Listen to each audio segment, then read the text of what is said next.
Bueno, mi nombre es Vanessa Bedoya. Para quienes no me conocían aún, soy psicóloga, neuropsicóloga clínica, experta en altas capacidades, tal cual ya lo ha explicado Miguel, y fundadora de Hablemos de Neuroeducación. Bueno, el día de hoy vamos a hacer, una sesión clínica, un poco también taller al finalizar la sesión clínica sobre las neurociencias aplicadas al aula. Entonces, podemos empezar. Bueno, aquí un poquito de lo que vamos a hacer hoy. Primero voy a presentarles unos casos clínicos que quiero que al final podamos trabajar, ¿vale? Entonces, vamos a presentar dos casos clínicos que tengo en este momento en consulta. También vamos a hablar sobre la plasticidad neuronal, sobre el aprendizaje, la sinaptogénesis. Vamos a ver un poco sobre qué es la neuroeducación y qué nos permite la neuroeducación en el aprendizaje eficaz. Luego vamos a hablar sobre las estrategias de la potenciación de capacidades cognitivas, cuáles son aquellas estrategias que nos presta las neurociencias para que las podamos aplicar al aula. Luego vamos a conocer qué es la gamificación, que es algo muy que nos sirve en este momento mucho para poderlo aplicar al aula, y más que ahora estamos con todo lo del confinamiento. Entonces digamos que es una estrategia que nos permite pues usar la tecnología. Y luego al finalizar haremos un taller. Bueno, para iniciar voy a presentarles primero los casos, aunque el taller es al final, más que nada para que ustedes puedan digamos que durante toda la sesión ir valorando qué puede servir para cada uno de estos casos, ¿vale? Qué cosas podrían ustedes trabajar en estos dos niños, ¿vale? Entonces, mi primer caso, bueno, cualquier pregunta está el chat, me pueden escribir allí, yo intentaré ir mirando. Y bueno, les respondo. El primer caso va a ser el paciente J. No le vamos a poner un nombre porque hay que, todo lo de la confidencialidad. Este es un niño de 8 años de nacionalidad colombiana que actualmente vive en España. Es un niño que cursa tercero de primaria, que va a un colegio concertado. Nacimiento sin ninguna complicación, y que más o menos a los 2 años empiezan sus padres y sus cuidadores a notar algunos cambios en el nene que podían ellos valorar que no era, digamos, en su normalidad, en su desarrollo normal neurológico. Por ejemplo, el no motriz tenía dificultad motriz, tenía dificultad o presentaba dificultad en sus relaciones sociales, una hipersensibilidad emocional, problemas de comportamiento, dificultad para manejar la frustración, ¿vale? Es un niño que se evaluó a los 7 años. Bueno, tuvo una evaluación previa, más o menos a los 5 años, y bueno, obviamente a los 5 años no podemos dar un diagnóstico, sino un posible. Por tanto, a los 7 años se volvió a evaluar y es un niño diagnosticado con altas capacidades. A nivel cognitivo, digamos que aprende de forma rápida, entiende lo que se le enseña de una forma más estructural, más rápida que el resto de los niños, profundiza en temas complejos como el cuerpo humano, los planetas, aprendió a leer a los 4 años de edad, juega ajedrez, ha leído varios libros. En este momento ya ha leído varios libros, 2 de ellos, 2 de Harry Potter. Que es un niño que va muy bien académicamente. Seguimos al otro caso. Y el siguiente caso va a ser el paciente M. Esta es una niña de 9 años que va a un colegio concertado, es una niña española.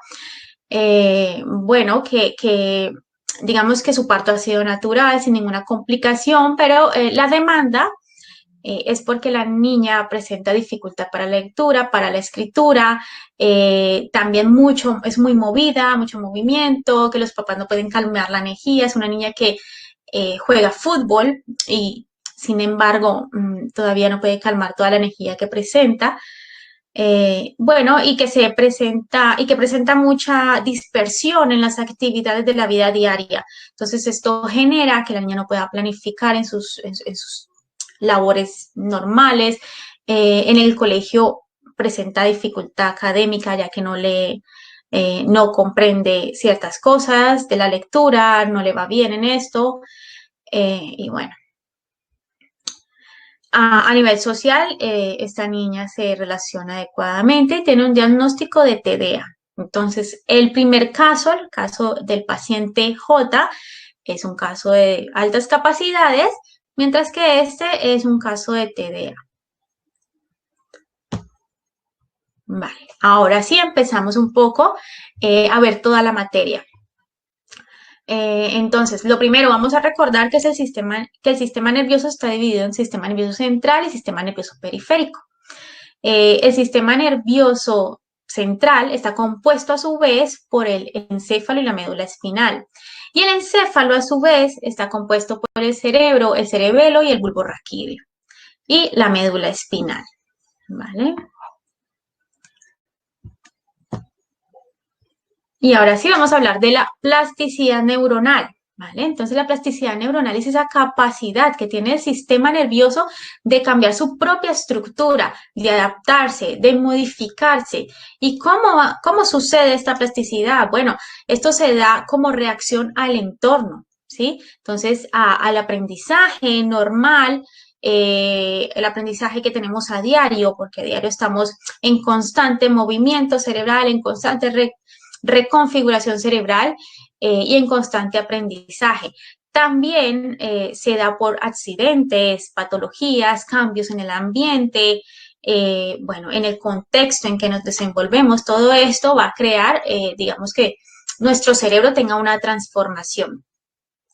¿Y qué permite la neuroplasticidad? Bueno, permite que las neuronas se regeneren tanto anatómica como funcionalmente, ¿sí? Que creen nuevas conexiones sinápticas que le van a ayudar al cerebro, bueno, por ejemplo, a adaptarse, por ejemplo, en lesiones cerebrales, en trastornos del neurodesarrollo, y bueno, todo esto, como lo decíamos ya, por medio del aprendizaje, por ejemplo, de la estimulación, de la rehabilitación, o en otros casos no tan favorables de accidentes o de patologías.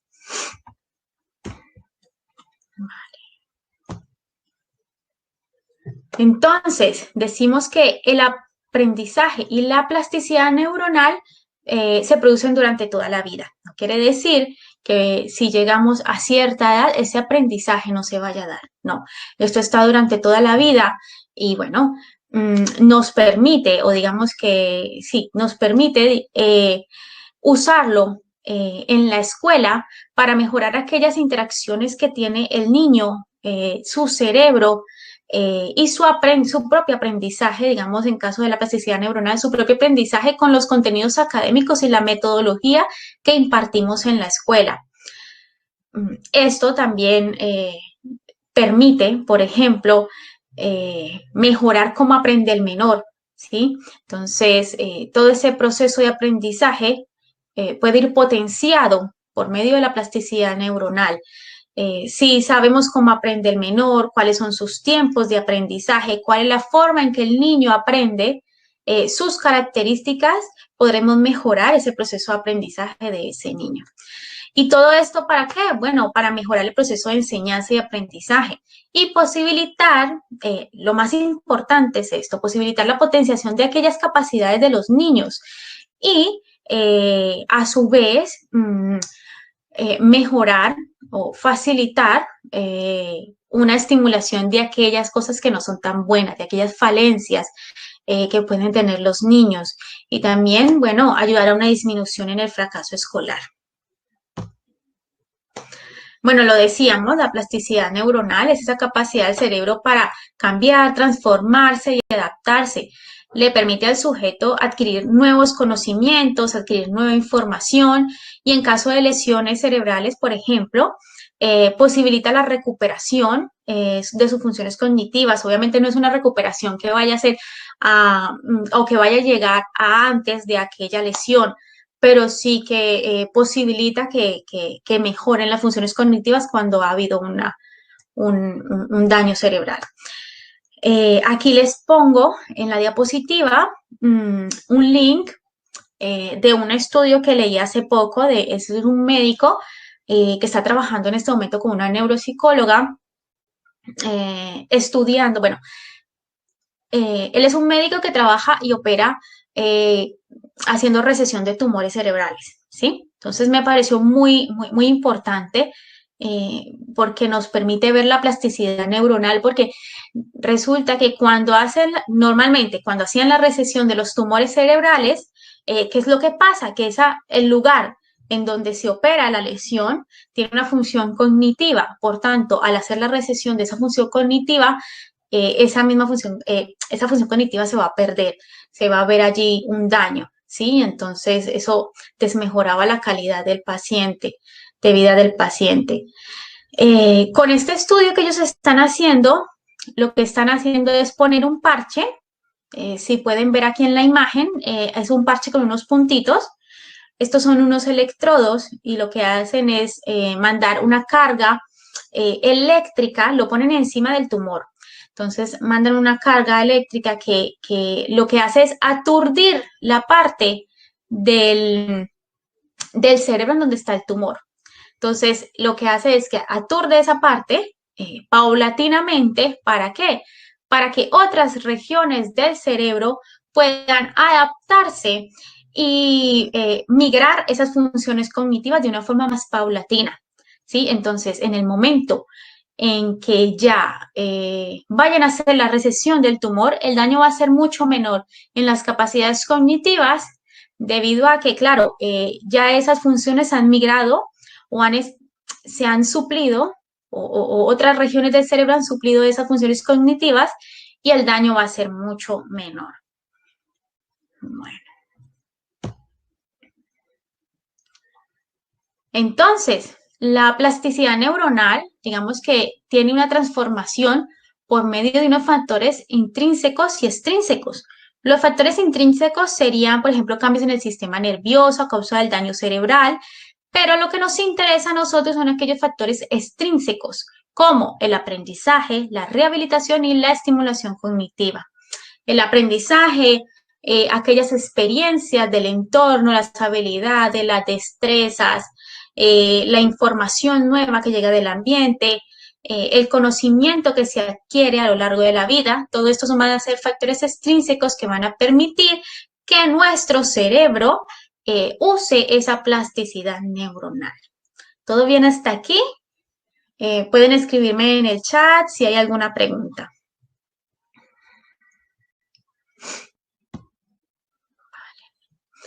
Por ejemplo, un ejemplo de la plasticidad neuronal, se ha visto que en niños invidentes desde el nacimiento, adultos invidentes desde el nacimiento, poseen una superficie mayor en áreas parieto-occipitales y que estas áreas se han fortalecido para mejorar el procesamiento auditivo y bueno, que digamos que esta mayor superficie no se ve en personas con una visión promedio.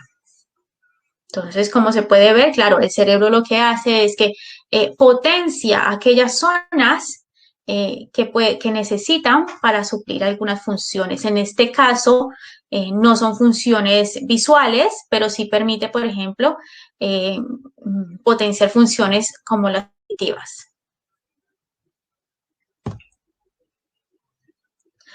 En esta imagen podemos, por ejemplo, ver cómo es el cambio de las redes neuronales en el momento o en el proceso de entrenar. Entonces serían unas redes neuronales antes de un entrenamiento.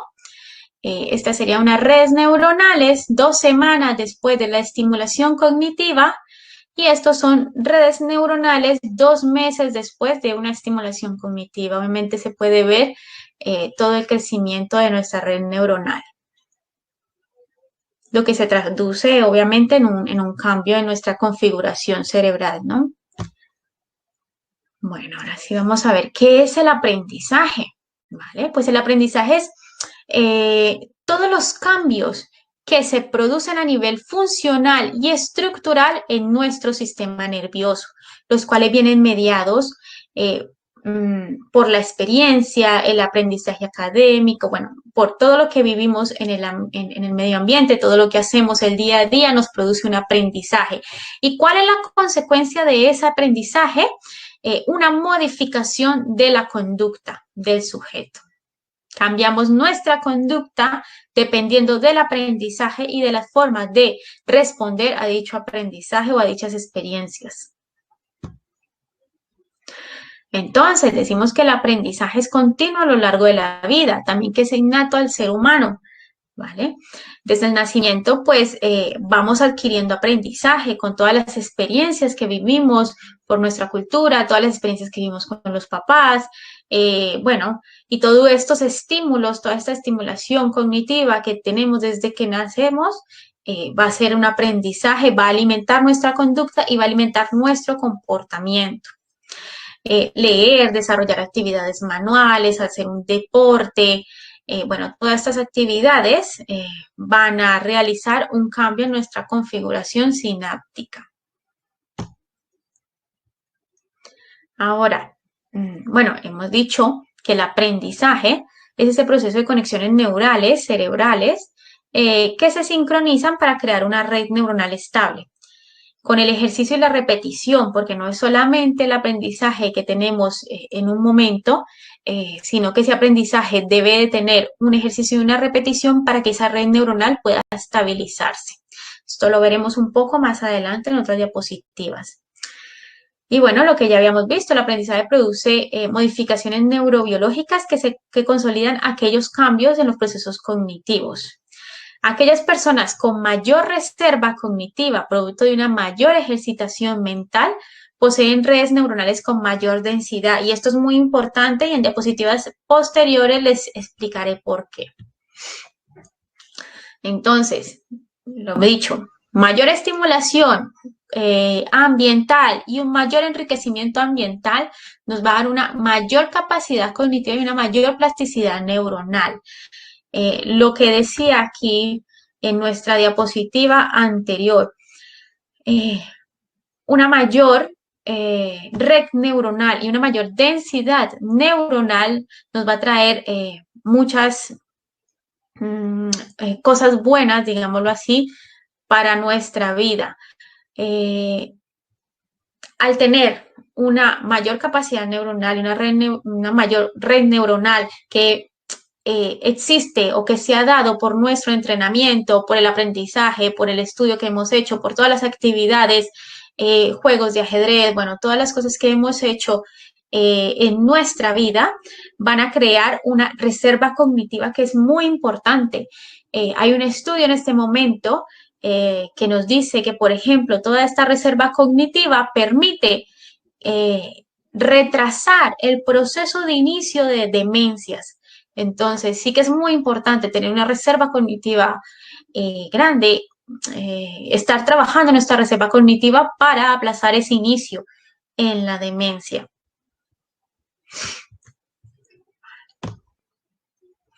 Entonces, el aprendizaje pues se va alimentando de los procesos sociales, del contexto, de todos los cambios también a nivel cerebral. ¿Y qué hace el aprendizaje? El aprendizaje genera unas hipótesis, una observación, unas experiencias del día a día que son planteadas o replanteadas en la corteza prefrontal derecha. Aquí busca, digamos que los errores o contrasta con otros aprendizajes que tenemos anteriores, hace un contraste y mira cuál es la conducta del sujeto, si ese nuevo aprendizaje o si esa nueva experiencia es parecida a algo que ya ha vivido, el sujeto va a emitir una conducta que ya ha adaptado a dicha experiencia. Si no, él lo va a contrastar y va a hacer un cambio en la conducta y esto va a dar una nueva experiencia, una nueva respuesta, ¿no? Entonces, ¿cuáles son esos dispositivos básicos del aprendizaje que son importantes tener en cuenta cuando, bueno, estamos en un aula de clases, cuando queremos enseñar a unos niños, cuando queremos potenciar ese aprendizaje? Esos dispositivos básicos son la atención, la motivación y la memoria. ¿Qué es la emoción y la motivación? Bueno, la emoción y la motivación. La emoción impregna de sentido todo lo que aprendemos. Cualquier cosa que nosotros aprendemos, así sea en el día a día, va ligada a una emoción. De hecho, es la emoción quien decide si este nuevo aprendizaje toma una vía u otra para su memorización, o si por el contrario no le parece tan pertinente de almacenar y sin embargo, bueno, la elimina. Entonces, esta emoción, bueno, va a generar eh, eh, una evocación de todo ese aprendizaje en un proceso posterior. ¿Quién es que modula la emoción? Bueno, el sistema límbico, que es el foco atencional, foco central de la emoción, y la amígdala sería quien se encargaría del procesamiento emocional. ¿Vale? Entonces, ¿qué nos permite la emoción? La emoción permite focalizar, ¿vale? La atención en dicho estímulo que le estamos presentando al niño. ¿Por qué es tan importante la emoción? O que le presentemos estímulos a los niños con emoción, con un tipo de emoción positiva, porque eso va a hacer que el niño preste la atención debida necesaria para poder tener todo el proceso de codificación de esa información y su posterior memorización y almacenamiento. Entonces, si en una primera medida no ligamos ese contenido a una emoción, esta puerta atencional no se va a abrir, ¿vale? Entonces, ¿qué es la atención? Bueno, es un sistema de filtrado de información que posibilita, por ejemplo, seleccionar, orientar y filtrar aquellos estímulos necesarios para el desarrollo eficaz de una tarea. Y aquí, muy importante, porque siempre decimos que la emoción y la motivación van juntas, pero resulta que la motivación nos permite que cuando esa emoción ya se ha perdido porque es un estímulo que ya no es novedoso, cuando ya no podemos enganchar más al niño en la tarea por medio de esa emoción, viene la motivación. ¿Y qué hace la motivación? La motivación hace que el niño se mantenga enfocado en dicho estímulo o tarea todo el tiempo necesario, todo el tiempo que se necesita para poder llegar a una memorización. Entonces, digamos así, que la emoción nos abre esa puerta atencional. ¿Para qué? Para que el niño pueda focalizar su atención en la tarea y pueda desarrollarla, podamos engancharlo de alguna forma, pero cuando esa emoción se va, porque el estímulo no es novedoso, nos va a aparecer la motivación. Es muy importante saber cómo motivar a nuestros niños para poderlos mantener enganchados en dicha tarea. ¿Por qué? Porque el proceso de memorización necesita de un tiempo. No quiere decir que cuando nosotros le presentemos un estímulo al niño, él de una lo va a memorizar. No. Para memorizarlo, él necesita un tiempo de repetición, un tiempo espaciado en donde él pueda consolidar esos conocimientos. Y esto se va a dar por medio de la motivación. Si lo mantenemos motivado, si lo mantenemos enganchado, ese tiempo entre que le presentamos el estímulo y él lo puede memorizar, ese tiempo nos va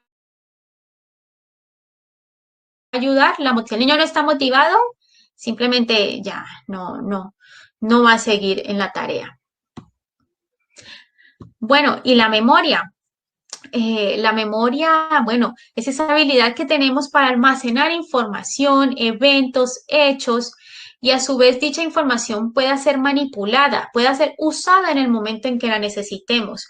No solamente es memorizar, sino también poder evocar esa información cuando sea requerida, cuando la necesitemos. Y bueno, que se requiera y que se fomente un aprendizaje. Entonces, dicho, la emoción impregna de sentido todo lo que hacemos en el aprendizaje, cada interacción social va ligada a una emoción. En la escuela, ¿qué tenemos que hacer en la escuela en todo este proceso de emoción y motivación? Bueno, la escuela es donde se estructuran aquellas emociones negativas y positivas frente al aprendizaje. Así que están los docentes llamados, los psicólogos, los psicopedagogos, llamados a ligar todo el aprendizaje del niño, a crear proyectos o programas educativos que puedan ligar al niño emociones positivas, que para él sea un disfrute, sea un placer poder estudiar y poder aprender. Y los docentes, bueno, a propiciar contextos que le permitan al niño vivir emociones positivas ligadas al currículum escolar, ligadas a la asignatura que dicten. También que puedan regular aquellos neurotransmisores que afectan el sistema respiratorio, la temperatura, el ritmo cardíaco, que ellos puedan aprender a regularlos para que el niño no esté en constante alerta en el aula de clases. ¿Por qué? Porque claro, si tenemos un niño que en lugar de tener la atención focalizada en la tarea, está en un estado de alerta, el niño no va a poder seleccionar cuáles son los estímulos que debe aprender, sino que el niño va a tener, por ejemplo, una visión periférica, no una visión focalizada en la tarea. Bueno, va a estar alerta, su cuerpo va a estar hiperactivado y esto no va a facilitar el aprendizaje de la materia o de lo que se está dando en clase. Luego, bueno, hay que tener en cuenta que la tristeza, la ira, la ansiedad, todas estas son emociones que tienen unas repercusiones negativas en el aprendizaje del niño y que actúan directamente en el disfrute del trabajo y en el desarrollo de las tareas. Entonces, si el niño liga todo su proceso de aprendizaje, todo el estar en el aula de clases, el ir al colegio, lo liga a emociones negativas o emociones que le generan ansiedad, va a haber un rechazo y el aprendizaje no se va a dar. Ahora, la neurobiología de la motivación. Bueno, la motivación es un estado de alerta, de alegría, de sobresalto, de energía. Es el motor de la conducta. La motivación o el ser humano dirige la conducta por medio de la motivación. De hecho, todos necesitamos una motivación y hacemos cosas porque estamos motivados. Por ejemplo, cuando trabajamos, nosotros trabajamos motivados porque a fin de mes o a mitad de mes vamos a recibir nuestra paga, ¿o no? Obviamente todos trabajamos motivados por esto. Claro, a ver, hay motivación de que te gusta hacer lo que haces, X o Y profesión que tengas, pero bueno, siempre es una motivación lo que nos hace dirigir aquella conducta humana. También está aliado a la adquisición de conocimientos, fomenta una conducta positiva hacia el éxito, un objetivo concreto, hacer una tarea, activa y dirige y mantiene, digamos, la tarea en pro del desarrollo. También permite focalizar la atención a pesar de las diferentes variables externas o estímulos que vengan del exterior. Y bueno, lo que les decía, lo que les expliqué ahora, que mantiene abierta la puerta atencional mientras se da el proceso de adquisición y consolidación del conocimiento. Que de hecho lo veremos más adelante, pero digámoslo así, que este tipo de motivación es la que manejan los videojuegos. Los videojuegos mantienen a los niños enganchados, saben cómo hacerlo, saben cómo lograr que ellos quieran jugar a pesar de que ya se han pasado varios niveles, quieran realizar más cosas a pesar de que ya han hecho muchas otras. Entonces, más adelante lo veremos, pero la idea es cómo nosotros usamos aquellas formas de motivación que se están viendo, que son muy buenas para los niños, o que saben captar a los niños y las usamos en el colegio y en las aulas de clase. Entonces ahora, bueno, vamos a empezar a ver qué es la neuroeducación, porque hasta ahora hemos hablado del aprendizaje, de la plasticidad neuronal, pero realmente no hemos hablado de lo que es la neuroeducación. bueno, ¿qué es esta gran oportunidad que tenemos en este momento? Bueno, decimos que al nacer el niño tiene un número igual de neuronas que un adulto, alrededor de unas 100.000 millones de neuronas. No obstante, en el primer trimestre del nacimiento, este niño va a doblar esa cantidad de neuronas, ¿sí? Básicamente en lugares como el cerebelo y el hipocampo, ¿vale? Hay que tener en cuenta que, claro, el hipocampo se relaciona con todo lo del aprendizaje a nivel memorístico. Entonces, decimos que aumenta todo este nivel neuronal, ¿vale? No obstante, toda esta red neuronal superior que se forma en el primer trimestre del nacimiento del niño no va a estar allí para siempre. No, sino que va a existir algo llamado poda sináptica o sinaptogénesis. Y esta sinaptogénesis, a ver si lo tengo más adelante, esta sinaptogénesis sucede más o menos a los 12 o 13 años de edad. Vale, vamos a ver. No se pueden ver los videos, bueno, no se puede ver. Bueno, en esta imagen habían unas hojitas que están saliendo de aquí, de esta arena, ¿vale? De esta tierra. Un poco simulando qué es la sinaptogénesis, ¿sí? Que es como aquellas ramitas de una planta en la que tú le vas poniendo agua, les vas dando sol, bueno, vas dando todos sus nutrientes y la planta lo que hace es que se va abriendo, va sacando más hojitas, más tallitos, ¿sí? Esto sucede cuando tú riegas la planta, cuando tú le das sol a la planta y todos los nutrientes que la planta necesita. Cuando tú no le das esto, ¿qué sucede con esa planta? Esa planta se muere, ¿vale? La sinaptogénesis es muy parecida. La sinaptogénesis es toda esta disposición, toda esta funcionalidad que tenemos a nivel cerebral de muchas sinapsis, de muchas conexiones neuronales, pero que si no se usan más o menos a los 12 o 13 años de edad, bueno, va a ocurrir una poda sináptica. Algunos autores hablan que a los 10 años, 11 años, 12, 13. Yo lo pongo 12 o 13 años, pero ya sabemos que todos los niños, cerebros y todo vamos un poco diferente. Entonces, aquellas conexiones que no se estimulan van a morir en esta poda sináptica. Porque digo yo que es una gran apertura, que tenemos una gran oportunidad.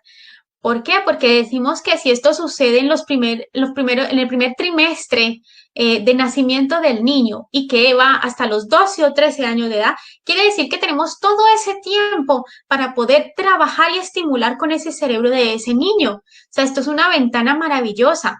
Si nosotros sabemos que tenemos todo ese tiempo para estimular la mayor cantidad de redes neuronales, de conexiones sinápticas, de trabajar con ellas, y de poder posibilitar en ese niño una red neuronal o muchas redes neuronales estables, bueno, esto quiere decir que tenemos en nuestra mano la estructura cerebral de los niños que tenemos en el aula o los niños que tenemos en consulta. Y bueno, esto para mí creo que es maravilloso. Entonces, sí. Vanessa, disculpa un segundito. Si te parece, voy a compartir pantalla para que se vea la animación Sí, que esta no se ven. de la Vale. sinaptogénesis.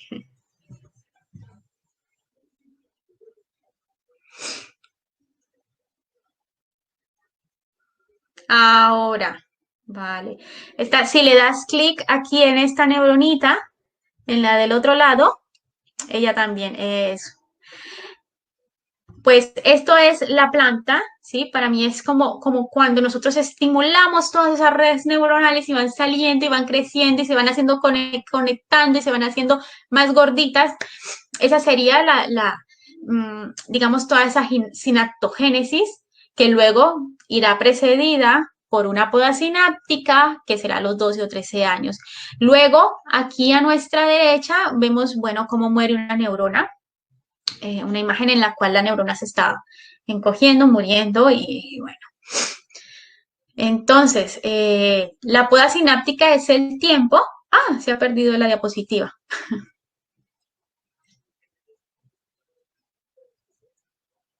A ver, ¿qué ha pasado? Miguel. Un segundito, Vale, vale, vale. recuperamos las Nada, slides. entonces, bueno, la poda sináptica es ese tiempo en donde todas esas conexiones sinápticas, todo ese cerebro que tenemos aquí inundado de conexiones va a disminuir, ¿sí? Porque el cerebro dice, vale, yo tengo muchas conexiones sinápticas que me hacen mucho gasto energético, pero si no las uso todas, yo las voy a eliminar. Entonces, todo lo que no se usa se elimina y se pierde. Solo quedan aquellas que son más habituales, ojo. Bueno, esto es un poco de lo de la sinaptogénesis que les estaba contando ahora. Ahora, esto sería la formación a las 36 semanas de gestación, luego sería el recién nacido, luego sería a los 3 meses, a los 6 meses, a los 6 años. ¿Ven esa población que hay, digamos, a los 6 años, a diferencia de cuando el bebé ha nacido, de su recién nacido? Luego podemos ver entre los 10 y los 14 años cuando ocurre esa poda sináptica. Entonces, hay menos conexiones neuronales. ¿Por qué? Porque todas esas conexiones que no hemos estimulado se van a perder. En esta imagen, vale, quiero que me contesten por el chat a ver quién puede contestar, quién quiere contestar. Aquí podemos ver al bebé con sus redes neuronales, aquí ya al adolescente de unos 14 años y aquí al adulto. ¿Qué ven de diferente entre estas tres imágenes? ¿Qué pueden decir? De pronto si escriben por el chat, así un poco para que interactuemos y no sea solamente yo contra la cámara.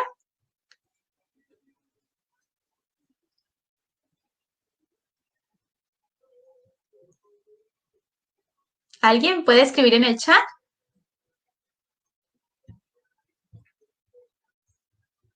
Bueno, están muy callados hoy, vale, no hay problema. ¿Qué podemos ver? Resulta que aquí Varias tenemos... personas están ahora Ah, respondiendo en sí, sí, el chat. Dicen, vale. hablan de que si aumentan las conexiones, la cantidad de conexiones, hacen referencia sobre todo. Vale, a mí no me sale la... Vale. Tienes que Bueno. correr el chat hacia arriba del todo. A medida Ah, que la gente habla, va apareciendo arriba del todo las ya, nuevas. yo lo tenía todo abajo, qué pena. Muy bien. Nada, sí, sí, sí. Especialización, muy bien. Exacto. Ujú. Entonces, ¿qué es lo que pasa? Miren, aquí podemos ver al niño que tiene sí muchas conexiones, un bebé con muchas redes neuronales allí, pero aquí ya podemos ver un niño, un adolescente, un niño más grandecito, con unas conexiones más estables y más gorditas, ¿sí? Entonces son más gruesas porque se han estabilizado. Luego aquí tenemos al adulto con unas conexiones aún más consolidadas, gruesas, estables. ¿Por qué? Porque es la especialización que él ha hecho de sus capacidades bueno, de todas sus redes neuronales.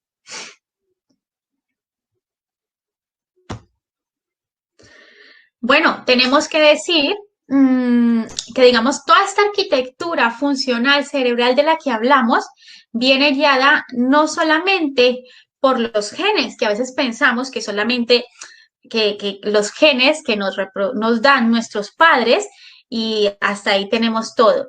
No, resulta que nuestra arquitectura cerebral, nuestra plasticidad cerebral, nuestras conexiones sinápticas, todo esto se alimenta de los genes, como ya lo sabemos, pero también de aquellos mecanismos epigenéticos, ¿sí? Entendiendo que los mecanismos epigenéticos son todas esas interacciones del ambiente, todo esto que nos da la cultura, todo esto que aprendemos interactuando con el otro, con el medio, con el mundo externo. Entonces, los genes más aquellos mecanismos epigenéticos, aquella estimulación cognitiva, aquella rehabilitación, aquella neuroeducación en nuestras aulas de clase van a crear una arquitectura funcional cerebral. Esta imagen un poco es para contextualizar, porque a veces hay un poco bueno, ¿y qué es la sinaptogénesis? ¿Y qué es la neurogénesis? ¿Y qué es la plasticidad neuronal? Un poco de confusión allí, entonces he preferido como incluirla, un anexo, digámoslo así. Entonces, bueno, la plasticidad neuronal ya hemos hablado de ella, también de la sinaptogénesis, que es la creación de todas estas neuronitas, perdón, de todas estas redes sinápticas. Y luego tenemos la neurogénesis, que es la formación de neuronas. Antes se pensaba que realmente no se formaban neuronas, que ya si una se moría no volvería a aparecer o que no teníamos una proliferación neuronal, pero ahora se está viendo que hay ya proliferación neuronal, hay migración y hay división de células madre, en las cuales pues unas neuronas se vuelven dos o tres neuronitas, se van dividiendo. Esta imagen es un poco lo que les digo. Esta sería la sinaptogénesis, que es la unión entre muchas sinapsis neuronales, y luego la neurogénesis, que es la división, subdivisión de neuronitas. Entonces, esto para que se nos quede esta gran frase del doctor Brian Cole, ¿vale? El cerebro del niño no nace como un tablero blanco, sino que se viene alimentando de periodos tempranos del desarrollo. Desde la misma concepción, ya el cerebro recibe estímulos que pueden ser determinantes para su crecimiento, para su desarrollo cortical y para toda su reestructuración cerebral.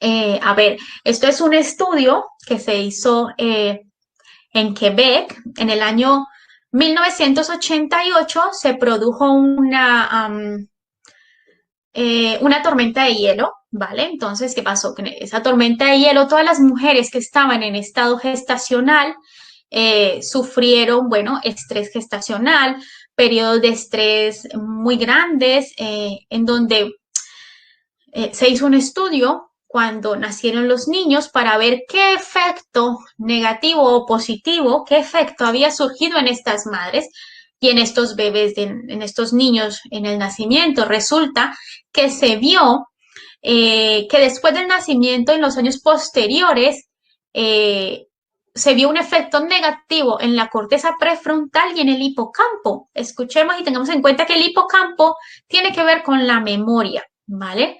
Entonces, se vio que este estrés gestacional producido por la corticosterona que se elevaba en la mujer, aumentando la ansiedad, bueno, produjo este efecto negativo en los bebés.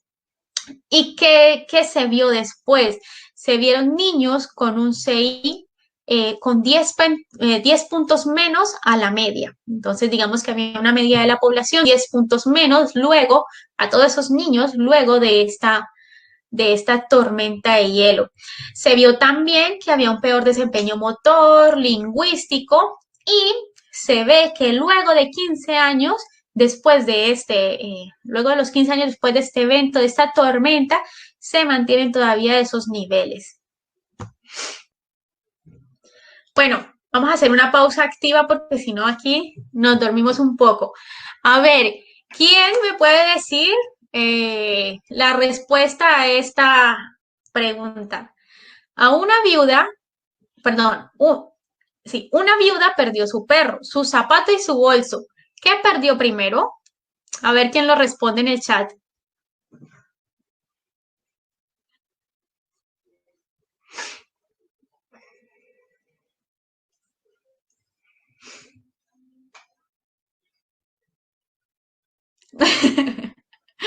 Muy bien, Gabriela, Valeria, mira, muy bien. Ajá, perdió el marido primero. Muy bien. Pues mira, ¿ya la sabían? ¿Ya la sabían o estaba muy fácil?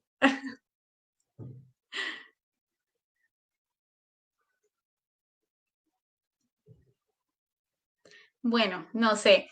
Tal vez estaba muy fácil, pero a mí esta eh, me la dijo mi hijo fue el que me dijo esta adivinanza, y cuando él me la dijo, yo dije, a ver, perdió el perro, yo dije, porque la señora, el perro salió corriendo, a ella se le cayó el zapato y luego se le cayó el bolso. O sea, en ningún momento pensé en mi marido, pero bueno, nada, ustedes están más veloces que yo, tienen un procesamiento veloz. Muy bien, venga, sigo. Ahora sí, vamos a ver qué es la neuroeducación, ¿vale? A ver, dice Sara, pues yo he pensado que el bolso se lo quitó el perro. Igual, Sara, yo pensé algo parecido. Cuando mi hijo me mira y me dice, no, mamá, perdió al esposo. Si es viuda, perdió al esposo. Bueno, nada, que seguimos. Nada, Mora nos dice que la neuroeducación es una nueva visión de la educación basada en el cerebro, en donde se toman ventaja de aquellos conocimientos sobre cómo funciona nuestro cerebro, sobre cómo es la estructura cerebral y cómo se produce el aprendizaje en el cerebro, se integra a la psicología, a la sociología, a la medicina. ¿Y todo esto para qué? Para intentar mejorar y potenciar tanto los procesos de aprendizaje y memoria de los estudiantes como el proceso de enseñanza de los profesores.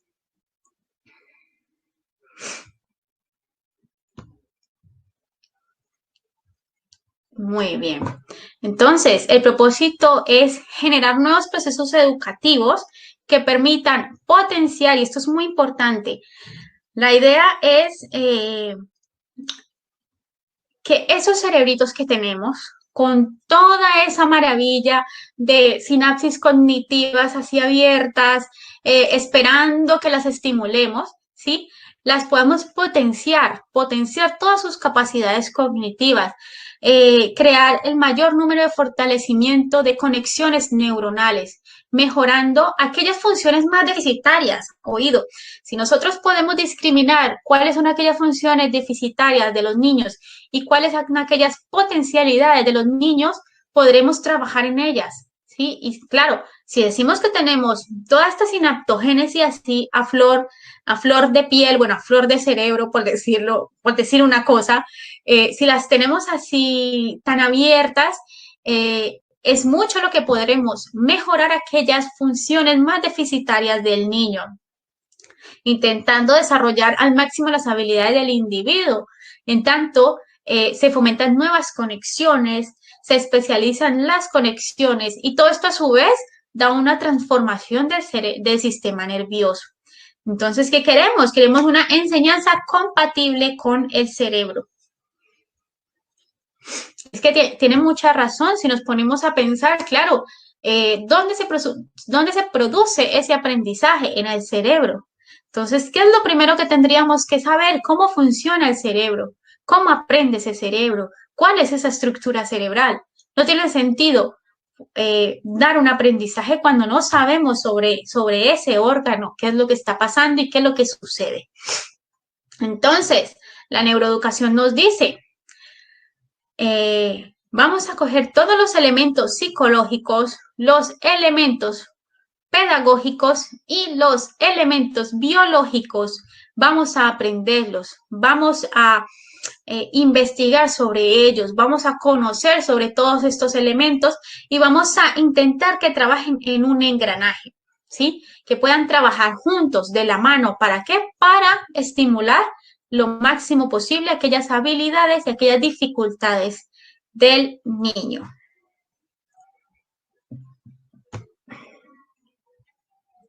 Entonces, ¿por qué es una gran oportunidad?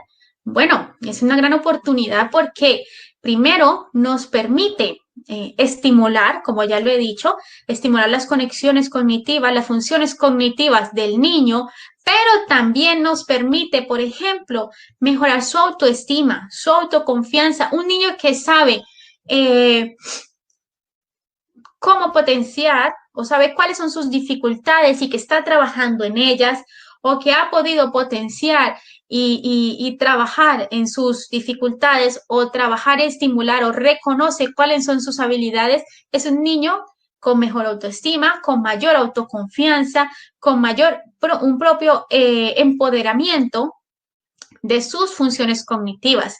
También vamos a mejorar las relaciones interpersonales entre los niños y vamos a potenciar la motivación para desarrollar sus proyectos de vida. O sea, les estamos permitiendo que estos niños se empoderen de su propia educación y de su propio aprendizaje. Al potenciar las capacidades cognitivas, ya lo he dicho, se mejoran aquellas funciones más deficitarias, al igual que se desarrollan al máximo las habilidades del individuo, se fomentan nuevas conexiones y todo esto da una transformación del sistema nervioso. El principal objetivo, entonces, es que el docente pueda modificar el cerebro del niño, modificarlo de una forma estructural y funcional por medio de estrategias, conocimientos, nueva metodología que pueda él usar para impartir en su clase y que todo esto sea acorde a los conocimientos sobre el funcionamiento cerebral, a los estudios que van saliendo a cada día y bueno, todo esto para potenciar las funciones del niño. Es un gran reto, sí, es un gran reto.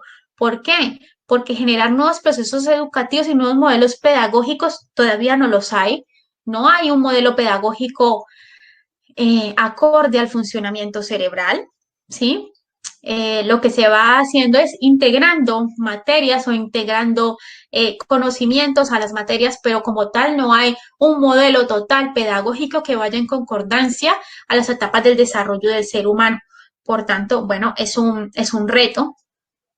También es un reto para los docentes. ¿Por qué? Porque conocer el funcionamiento y la estructura cerebral no es un tema que sea fácil. Es un tema denso, es un tema complejo y de allí entenderlo y llevarlo al aula también es un proceso. Entonces, es un reto para poder asistir a sus niños en clase, saber en qué tipo de desarrollo cognitivo se encuentran, cómo usar este conocimiento, integrarlo en estrategias educativas. Todo esto, bueno, es un reto. Es un reto también para los neurocientíficos y los psicólogos. ¿Por qué? Porque si nosotros estamos intentando ver que hay un nuevo paradigma que se puede usar en el aprendizaje y en el aula de clases, debemos intentar saber cómo le exponemos esto al docente para que de una forma desglosada, de una forma más fácil lo pueda entender y lo pueda aplicar a su aula de clases. Entonces, bueno, este es un modelo de enseñanza integral, un modelo propio, una propuesta de modelo, teniendo en cuenta la neuroeducación. ¿Cómo sería o cómo veo yo que sería una neuroeducación en condiciones? ¿Cómo sería una adaptación en donde, bueno, trabajarían los neurocientíficos, también los padres de familia? Mucho ojo, esto es muy importante. Esto no es solamente un trabajo de los docentes y del aula de clase y del colegio y de los psicólogos. No, también es un trabajo de quienes están todo el tiempo con los niños o la mayor parte del tiempo y que tienen la mayor responsabilidad, que son los padres de familia. Y por otro lado, la escuela y los docentes. Entonces, los neurocientíficos con programas neurocognitivos, asesoramiento, neuroinformación, neuroestimulación, entrenamiento en habilidades sociales, estrategias educativas y bueno, todos los procesos investigativos que se llevan a cabo. Ese sería, digamos, el aporte de los neurocientíficos. Los padres tendrían su aporte en la nutrición, en el sueño, en los ambientes enriquecidos en casa, en sus redes de apoyo, en el apoyo emocional y en la estimulación afectiva.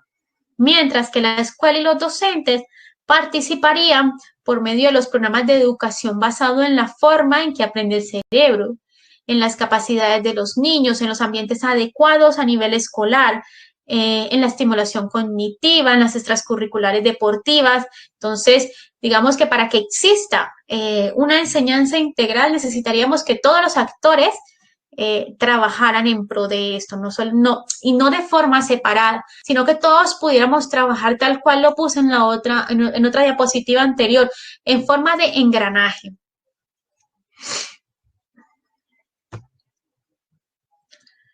Vale, entonces ahora vamos a hablar de las estrategias de potenciación de las capacidades cognitivas en el aula. Vale, voy a dar alrededor, son unas 14 estrategias de potenciación cognitiva que pueden ustedes usar en el aula de clase.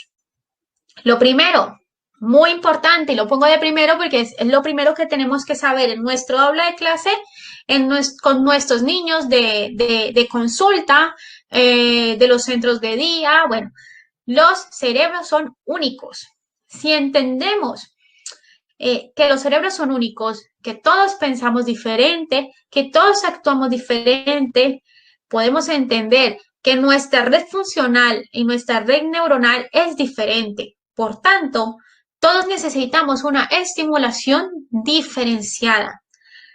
Ahora se habla, cuando hablamos de, por ejemplo, escuela inclusiva o cuando hablamos de intervención escolar, bueno, siempre nos imaginamos es con niños, digamos, que tienen TDA o niños que tienen autismo o niños que tienen algún diagnóstico, pero lo primero que tenemos que entender es que la escuela es heterogénea. Nosotros no tenemos una escuela homogénea, así no tengamos un niño con TDA, así no tengamos un niño con autismo. No, es heterogénea porque todos somos diferentes, todos pensamos diferente, vamos a ritmos diferentes de aprendizaje. Por tanto, el entender esto, que tenemos cerebros únicos y que todos necesitamos, ojo, no necesitamos lo mismo, necesitamos que se nos dé o que les den una intervención adaptada a sus necesidades, no para todo lo mismo, porque entonces entraríamos a lo que se ha hecho siempre. Y esta no es la idea. Luego, bueno, las emociones positivas. Hemos dicho que potencian el aprendizaje y la memoria. Entonces, tener en cuenta, necesitamos emociones positivas en nuestro aula de clases, en nuestra intervención terapéutica con los niños. Ligar una emoción positiva a una experiencia, ¿sí? Entonces, hay un estudio, por ejemplo, que hicieron eran creo que alrededor de unos 500 niños entre 15 y 18 años, en los cuales participaron en una investigación en donde se les dieron un programa emocional paralelo a sus clases normales, cotidianas, ¿vale? Y en este estudio se vio que, por ejemplo, los niños disminuyeron los problemas de disciplina, tuvieron mayor motivación para el estudio. ¿Tienen dificultades con el audio?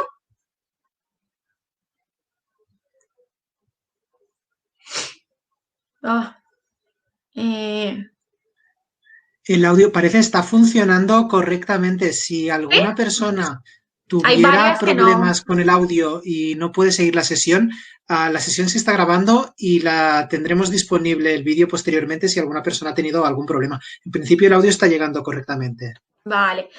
Pues sigo, entonces, aumentó la motivación para el estudio. Esto es muy importante. Un niño que estudia motivado, que estudia emocionado, que quiere ir a la escuela, aprende o interioriza todos sus procesos de aprendizaje y toda su materia, todos los estímulos que se le presentan de una forma mejor. Luego, también será un niño que tendrá mejores resultados académicos, y también se vio que tenían actitudes más positivas y mejoraban las relaciones interpersonales, las relaciones entre ellos mismos, que a veces es tan difícil poder conectar a un grupo para que sea un grupo ameno, que se ayuden entre ellos. Esto a veces es muy complicado. Pues se vio que todo el trabajo de emociones positivas transversal a sus clases, a su currículo normal, mejoró aquellas relaciones interpersonales. Vale. Entonces, la 3, Muy importante. A ver, aquí hay docentes entre el grupo.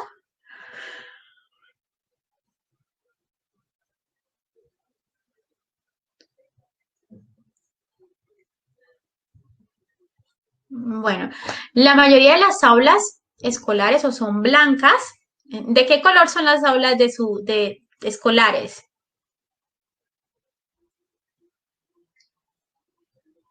Bueno, la mayoría de las aulas escolares son blancas, algunas amarillas o un beige clarito, algo así. Bueno, se ve que normalmente, por ejemplo, el amarillo, el beige, son colores eh, que en lugar de invitar a la calma y a la relajación, hiperactivan. Entonces, hiperactivan al niño y lo mantienen en un estado de alerta, que no es muy bueno claro, necesitamos un niño que focalice su atención. El color azul se ha visto en estudios, las paredes de color azul, que llaman a la calma, llaman a la relajación y permiten un mejor aprendizaje en el niño. Entonces, tenerlo ahí apuntado a ver si podemos hacer un pequeño cambio en las aulas de clase. También estas aulas de clase con muchas carteles, juguetes colgados, bueno, cosas que lo único que hacen es una hiperactivación sensorial que no permite que los niños puedan focalizar la atención, concentrarse en momentos de estudios que son necesarios. Entonces, mucho cuidado con toda esta estimulación.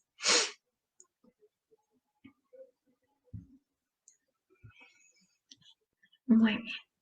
Otra, la novedad es el motor de la atención y la motivación. Lo mantiene en el tiempo. Vale, entonces, esto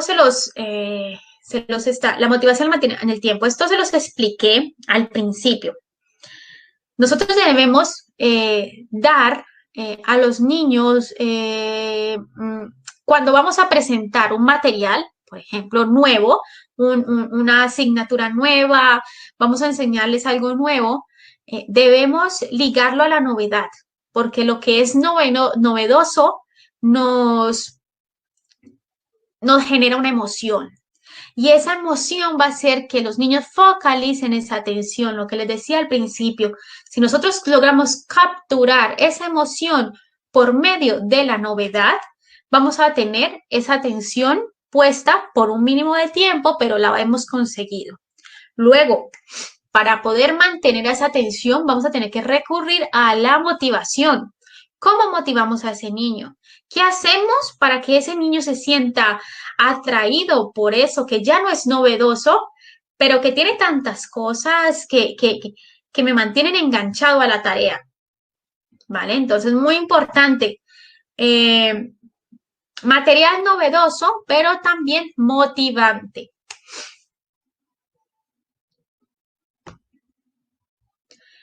Luego la práctica continuada, ¿vale? Entonces, es verdad que para lograr una memorización de los contenidos necesitamos una práctica.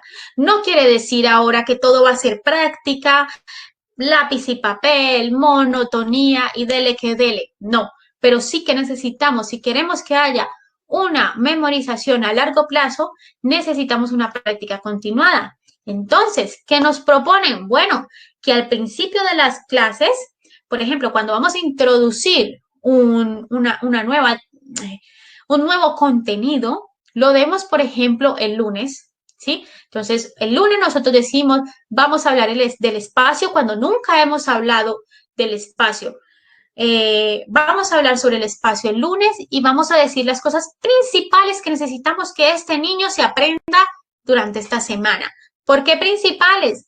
Porque solo le podemos dar unos 15 minuticos, porque es lo que mantiene el niño focalizada la atención. 15 minutos, de ahí para allá. Si le hablas más de 15 minutos, perdiste a ese niño y bueno, ya esto, otro que le has dado, ya no se lo ha grabado. Entonces, dar contenidos nuevos al inicio de la semana. ¿Para qué al inicio de la semana? Para que los días posteriores puedas ir repitiendo, practicando o utilizando estrategias para recordar aquella información que le diste al principio. Entonces, bueno, esto un poco. Y esto que nos ayuda a consolidar ese conocimiento.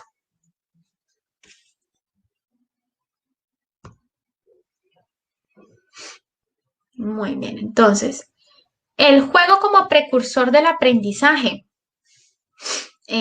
Bueno, el juego es muy, muy importante, ¿sí? Y debemos intentar introducirlo a la forma en la que nosotros damos un aprendizaje. Perdón, en la forma en que nosotros damos una teoría, una materia, una asignatura. ¿Para qué? Para mejorar ese aprendizaje. Entonces, el juego nos permite motivar a los niños, incrementar su imaginación, tomar mejores decisiones.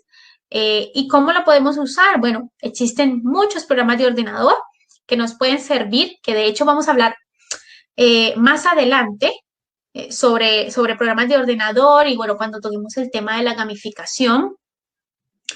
Pero también podemos usar los juegos de toda la vida, el ajedrez, juegos compartidos, los rompecabezas. ¿Por qué? Porque estos estimulan las funciones cognitivas, ¿vale? Entonces, la idea es integrar adecuadamente el componente lúdico en la actividad diaria. Bueno, Marlene dice, no creo que el concepto sea memorización, sino aprendizaje significativo. Me perdí un poco en dónde estaba esto. Y Regina dice, ¿sería una retroalimentación?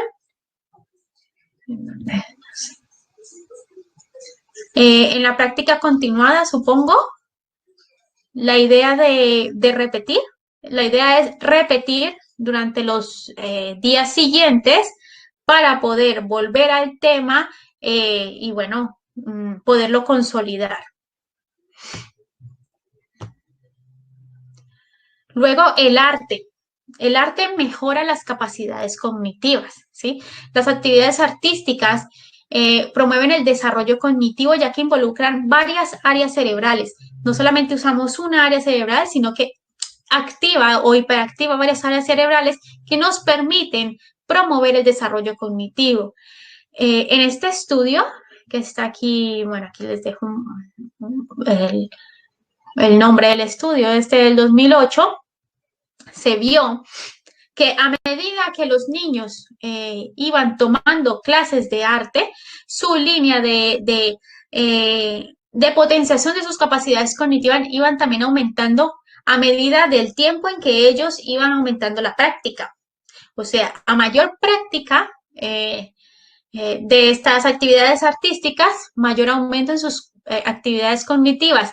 Sin embargo, se vio que era mayor y en especial en actividades artísticas, por ejemplo, musicales, que en actividades como danza, teatro, actividades musicales. Entonces, súper recomendado para mejorar las capacidades cognitivas.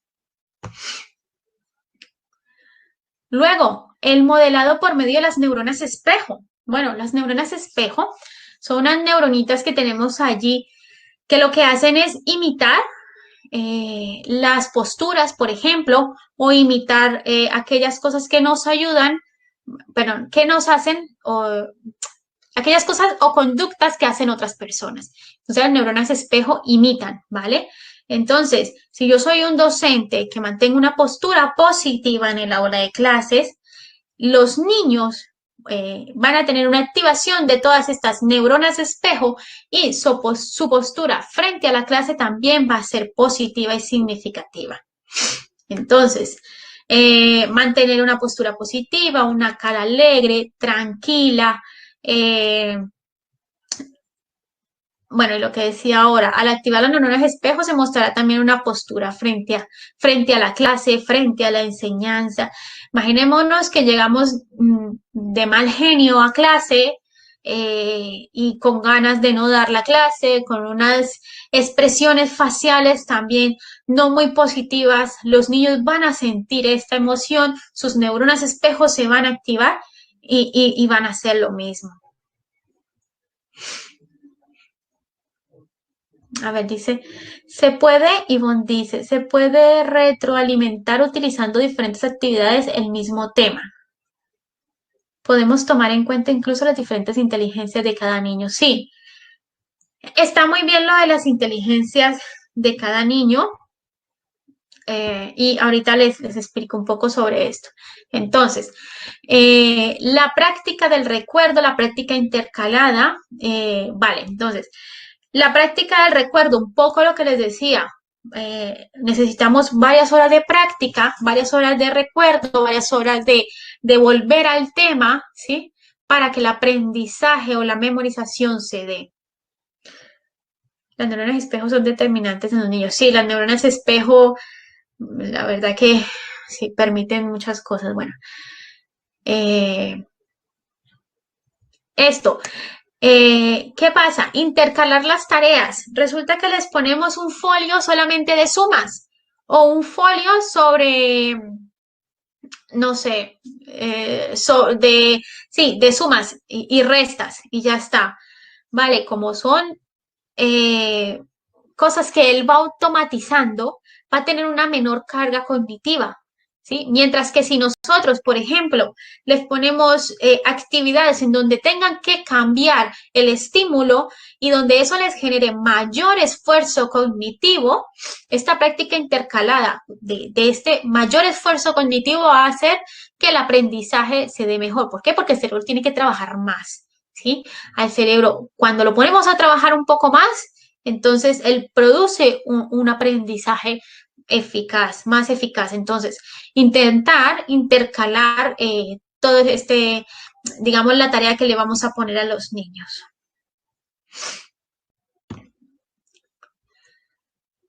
Una cosa, espaciar el aprendizaje. Hay que tener en cuenta, a ver, cuando vamos a introducir un, un, un, un un contenido nuevo, necesitamos que la atención de los niños sea focalizada, porque al ser nuevo necesitamos que ellos pongan todos sus sentidos en esta información que les estamos dando en un principio. Por tanto, esta nueva información va a tener o va a necesitar que sea corta, precisa, clara, que no se emplee más de 15 minutos, en los cuales tú le expliques al niño de una forma clara lo que él necesita memorizar, lo que es importante digamos, en un principio, cuando apenas le estás mostrando la tarea, la actividad al niño, o el nuevo contenido.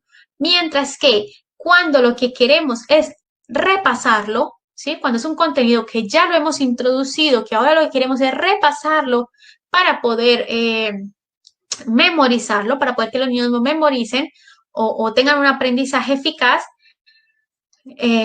bueno, pues la atención de los niños puede estar un poco más dispersa en el tiempo, porque al repasarlo no necesitamos que focalicen tanto la atención. Por tanto, estas tareas de repaso pueden ser un poco más largas, pueden tener contenidos más extensos en el tiempo, porque el niño puede estar un poco más disperso, perder un poco la atención y volver y regresar, y él va a retomar. Entonces, tener en cuenta esto.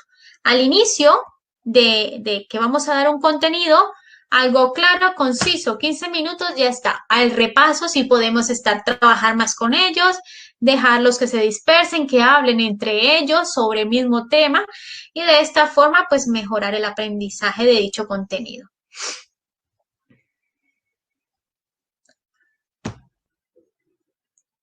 Una cosa importante, es preferible que los niños trabajen en un tema media hora, bueno, los niños y los adultos también. Es preferible trabajar cada día media hora y estudiar cada día media hora un tema. Es preferible para la memorización, y dejar que haya un espacio de tiempo en donde nuestro cerebro pueda consolidar la información y volverlo a retomar al otro día media horita, que estudiar 4 horas seguidas o 2 horas seguidas, ¿sí? Entonces es mucho mejor hacer pequeños y cortos espacios de estudio divididos en varios días, que todos concentrados en un solo día. El sueño, bueno, el sueño nos permite, cada vez que dormimos, nuestro cerebro se reestructura, se reconfigura Por tanto, el sueño nos permite consolidar los aprendizajes. Los niños deben dormir bien, los adultos debemos dormir bien, ¿sí? Pero los niños deben dormir sus horas adecuadas para su crecimiento, adecuadas para su edad. Ellos duermen mucho más, algunos deben dormir 12 horas, 9 horas, según la edad que tengan. Y es muy importante que lo hagan. También sus tiempos de sueño en las tardes son importantes porque de esta forma todo aquello que le hemos enseñado se va consolidando. Importante, el cerebro multisensorial. El cerebro multisensorial, y esto un poco de lo que decía una de las compañeras que hablaba sobre las inteligencias. Muy importante que cuando demos temas hacia los niños podamos usar muchos canales sensoriales, ¿sí? No solamente el auditivo, sino el auditivo y el visual, el táctil, el olfativo. ¿Por qué? Por varias razones. Porque uno, se va a dar una codificación dual.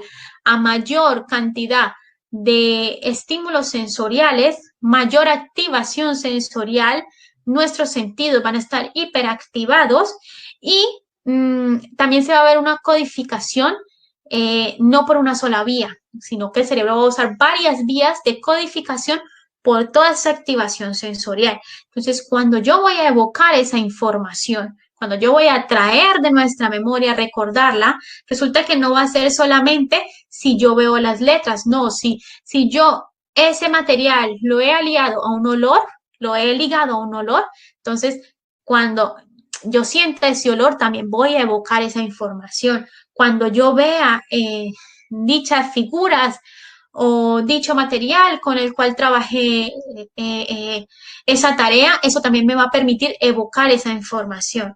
Entonces, hiperactivación, cerebro multisensorial, codificación dual, muy importante para favorecer los procesos de imaginación, la visualización del contenido a aprender, la integración de las áreas cerebrales también y la capacidad, mejorar la capacidad de aprendizaje. Una cosa muy importante, el rendimiento cognitivo, ¿vale? Cuando queremos que potenciar un rendimiento cognitivo quiere decir que necesitamos que el cerebro funcione en su totalidad en una tarea de la mejor forma, que tenga un buen rendimiento, por decirlo así. Necesitamos que el niño esté centrado en la tarea, no que esté haciendo varias tareas, no que sea multitarea. No es, vamos a poner esta música relajante para que el niño pueda aprender mejor, ¿no? Porque entonces el niño va a tener que dividir, está haciendo una tarea de evocar una información que ya ha aprendido, entonces va a tener que estar pendiente de lo que está haciendo y también de alguna forma va a estar escuchando la canción.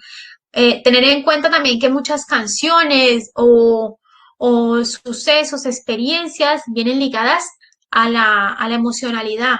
Entonces, en cierto caso, no lo sabemos ni como docentes ni como padres de familia y evocamos emociones negativas o emociones positivas, pero que no lo sabemos. Entonces, mucho cuidado con esto. Cuando necesitamos rendimiento cognitivo, tareas de rendimiento cognitivo, no multitarea, ¿vale?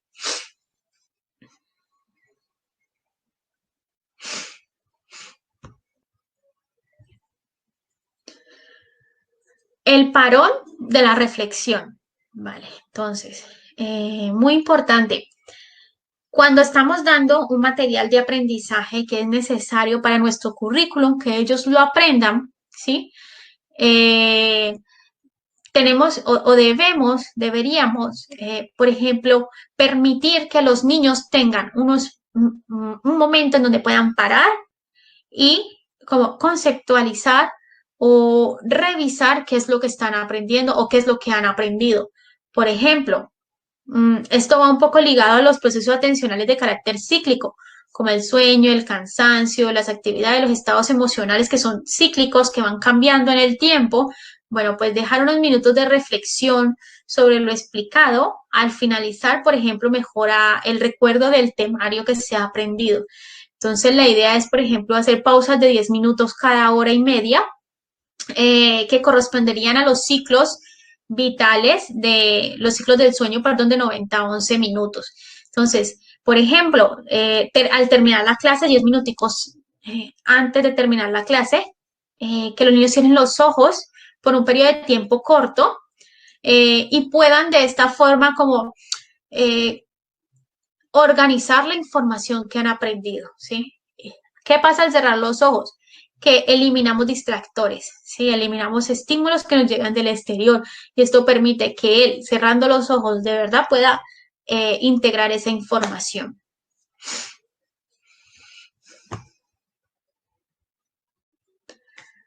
Ahora sí, la gamificación como estrategia virtual educativa para afrontar los tiempos de COVID-19, ¿vale? Entonces, vamos a hablar un poco de qué es la gamificación. Bueno, la gamificación, ¿alguien había escuchado alguna vez sobre la gamificación? ¿La ha trabajado en sus aulas de clase?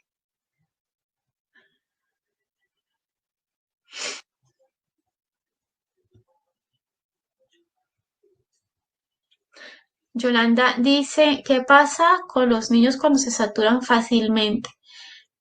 ¿Consideras que con todos los niños funciona lo multisensorial? A ver, entre más, lo que sucede es que si tú trabajas por medio de abriendo solamente un canal sensorial, vas a dejar excluidos a otros niños que posiblemente ese canal sensorial no les vaya tan bien. Mientras que si trabajas, no quiere decir que todas las clases y toda la clase vaya a ser un cúmulo de activación sensorial en donde el niño esté hiperactivado, casi sin poder tranquilizarse, no. Pero cuando, digamos, quieres introducir algún material, algún contenido que sea de carga académica, que sea complejo, la mejor forma es hacerlo por medio de activación sensorial y de bastante activación de varios canales sensoriales, porque de esta forma vas a poder coger un grupo grande, ¿sí? Y unirlo al que no le viene bien o el que visualmente no ayuda al recuerdo, que visualmente no tiene tan integradas estas áreas para el recuerdo, bueno, le irá mejor si es de forma táctil, olfativa o sonora, ¿sabes? Entonces, de esta forma puedes como cogerlos a todos e integrarlos. Y entre más, la verdad es que entre más activaciones de forma sensorial, es mejor para el aprendizaje. Vale, sí, lo han trabajado muy bien. Bueno, pues aquí en algunos colegios ya están instaurándolo como materia, como matemáticas, como si fuera castellano, como asignatura escolar, ¿sí? Eh, a mí la semana pasada, uno de los niños que tengo nuevos, le pregunté que cuál era su materia favorita, su asignatura favorita, y me dijo gamificación. Yo me quedé muy, bueno, nunca me habían respondido esto, siempre es, bueno, que matemáticas o castellano, pero claro, porque gamificación son todas, ¿sí? Si decimos que gamificación por lo general son juegos en donde van variando ciertas asignaturas o todas las asignaturas, entonces el niño me dijo, me gustan todas, pero me gustan que me las pongan para yo jugar. Genial, ¿no? Entonces, bueno, esto un poco lo que es la gamificación y lo importante que se puede volver para los niños. Entonces, la gamificación es una técnica de aprendizaje que traslada la mecánica del juego al ámbito educativo profesional con el fin de conseguir mejores resultados. Entonces, sirve para absorber conocimientos, para mejorar alguna agilidad, para recompensar acciones concretas, ¿sí? Se originó en la industria de los medios digitales, por allá en el 2008, y su definición más sencilla es, bueno, el uso de elementos de juego en contextos que no son lúdicos.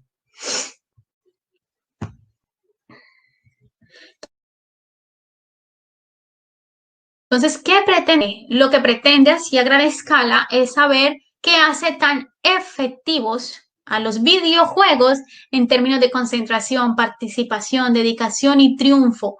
¿Cómo hacen los videojuegos para motivar a los niños y mantenerlos enganchados? Es como una gran pregunta, ¿sí? Entonces, ¿qué hacemos desde la gamificación o qué hacemos con la gamificación para instaurarla en el campo educativo y poder obtener todos estos beneficios que tienen los videojuegos con respecto al comportamiento del niño?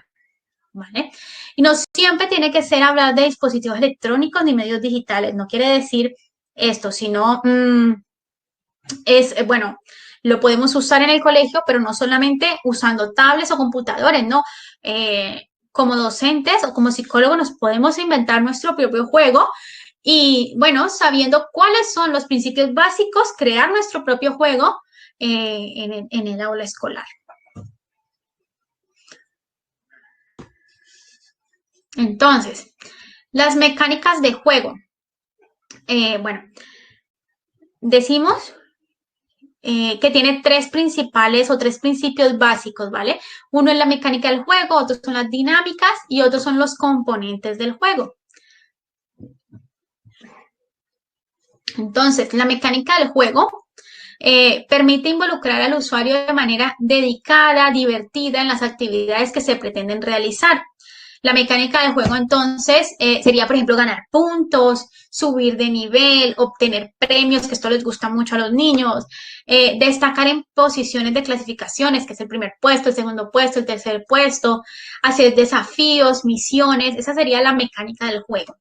Luego, venimos a algo que se llama dinámicas del juego. Entonces, aquí vamos a jugar es con las motivaciones personales, muy importante. ¿Se acuerdan que la motivación hacía que tuviéramos a los niños enganchados mientras existía esa codificación de la información? Bueno, pues esto nos ayuda. Esta motivación es personales de cada niño. Entonces, por ejemplo, obtener una recompensa, obtener un reconocimiento, un prestigio dentro del mismo juego o dentro de las personas que están jugando el juego, los logros, la competencia entre pares, el compañerismo, ¿vale? Y luego tenemos los elementos que lo conforman. Entonces lo conforman, por ejemplo, los avatares.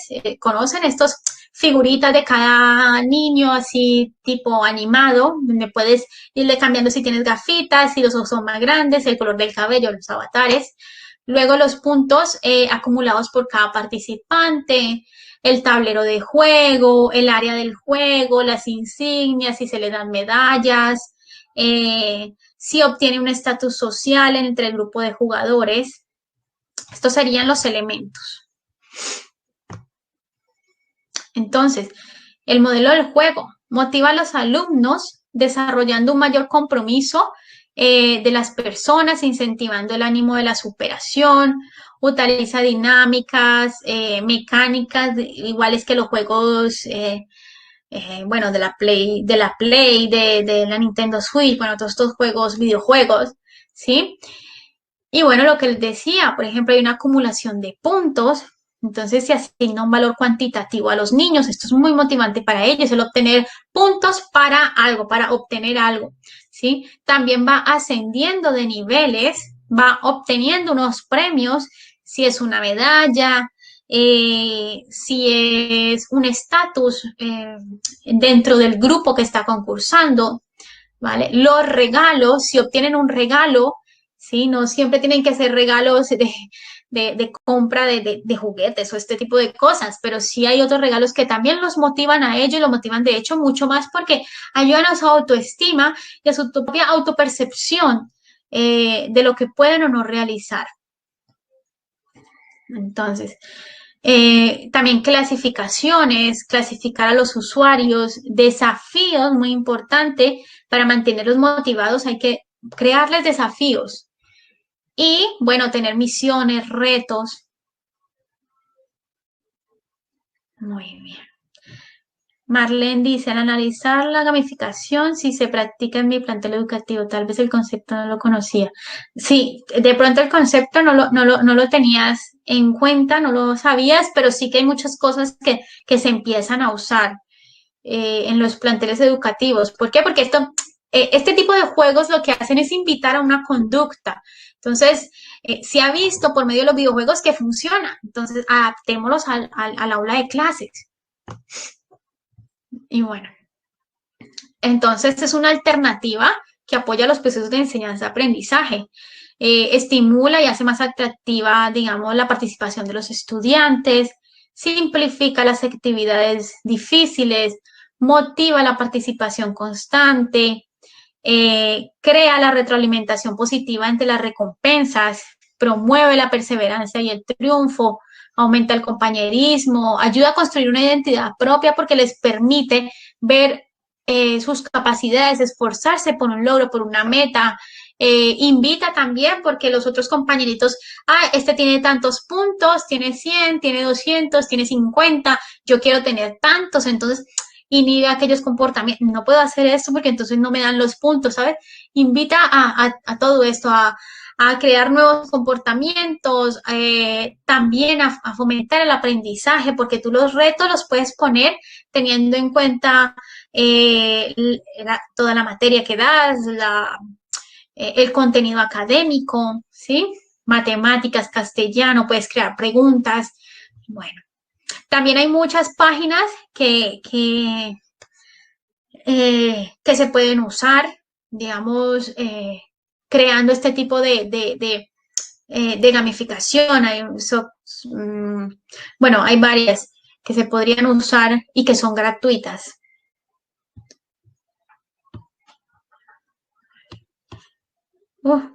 Vamos cortos de tiempo.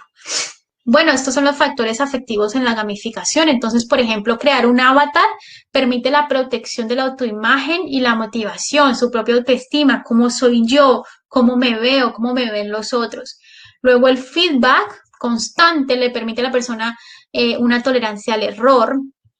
Luego, la autonomía, las barras de progreso, insignias, bienes virtuales, todo esto permite instalar normas, iniciativas, autoconfianza. Luego las puntuaciones de rankings pues dan un sentido de competencia y una sana competencia. Los retos y los desafíos dan una dependencia positiva, una interacción, unas habilidades sociales, una cooperación con el participante. Y luego las narraciones, bueno, invitan a la curiosidad, al aprendizaje experimental.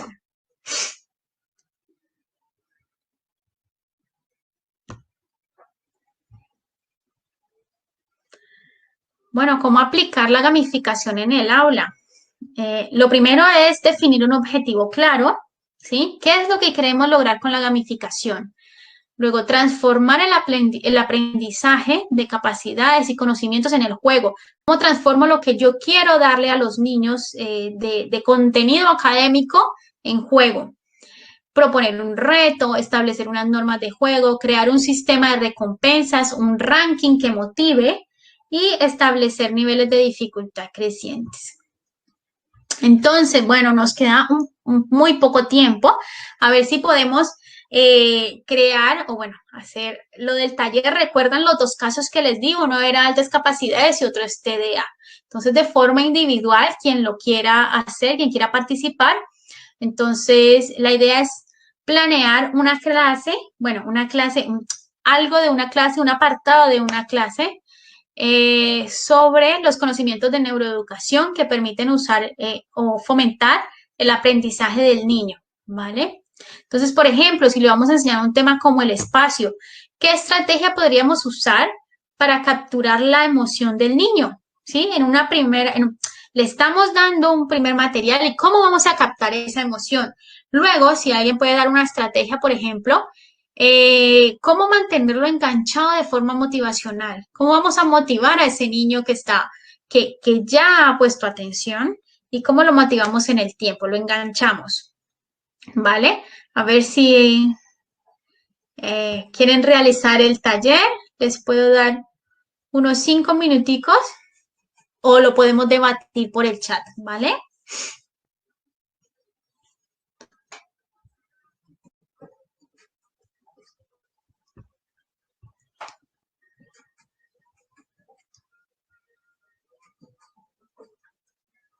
Bueno, entonces una estrategia para capturar la emoción del niño y una estrategia que permita mantenerlo enganchado de forma motivacional. De lo que hemos visto, ¿qué piensan ustedes?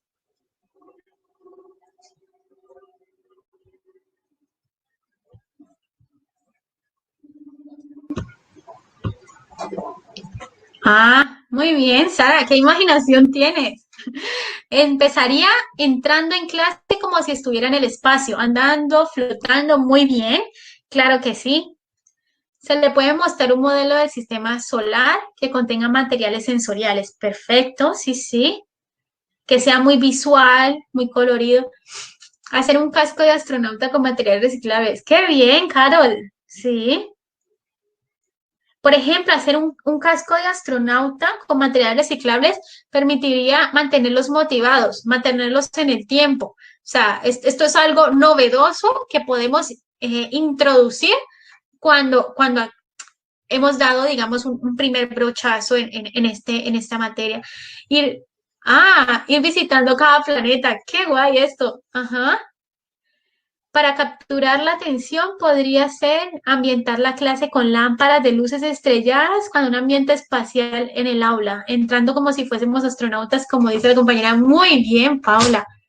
Me gusta mucho esta intervención. Qué bien, tienen muchas ideas.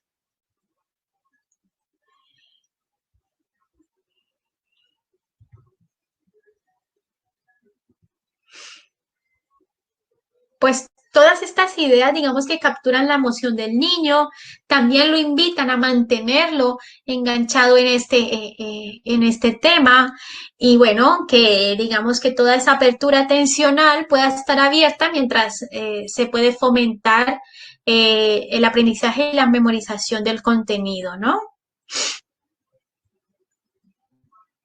¿Alguien más quiere compartir algo? No, no me sale si están escribiendo, pero yo espero.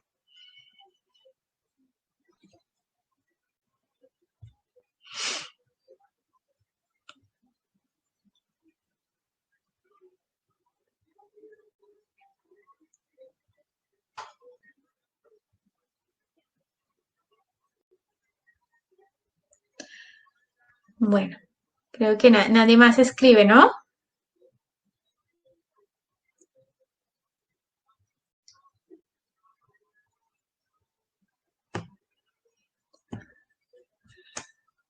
Bueno, pues creo que nada, que esto fue todo.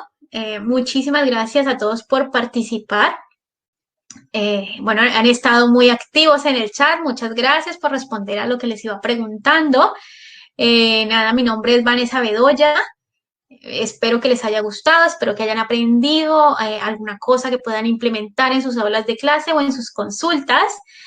Los dejo con esta frase que desde que la escuché creo que es la frase lema de todas mis webinars y las clases que doy es la mente que se abre a una idea jamás volverá a su tamaño original. Esta la escribió Albert Einstein. Nada, mi página es www.hablemosdeneuroeducacion.com. Muchísimas gracias y nada, espero que nos volvamos a encontrar en otra oportunidad.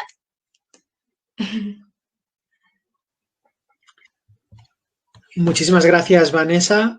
Muchísimas gracias a todos, a todas pues, por vuestra atención, vuestra asistencia a esta sesión. Pues ya sin más damos por finalizada la sesión. Muchas gracias. Vale, pues ya está. Me están preguntando algunas cosas.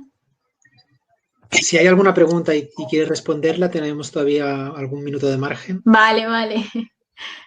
Yo miro a ver aquí. A ver. Estoy viendo muchos mensajes de agradecimiento. Sí, bueno, con mucho gusto. Ha sido un placer estar con ustedes. ¿Quieres estar al día de todo lo que ocurre en ISEP? Síguenos en las redes sociales y no te pierdas nada. Actualidad, entrevistas con expertos, masterclasses, sesiones clínicas, vida estudiantil, eventos y mucho más. Podrás encontrarnos en Facebook, Twitter, LinkedIn, Instagram y YouTube. Además, ahora podrás convertirte en el protagonista de nuestros perfiles sociales. ¿Cómo? Muy sencillo. Cuéntanos cómo está siendo tu experiencia en ISEP.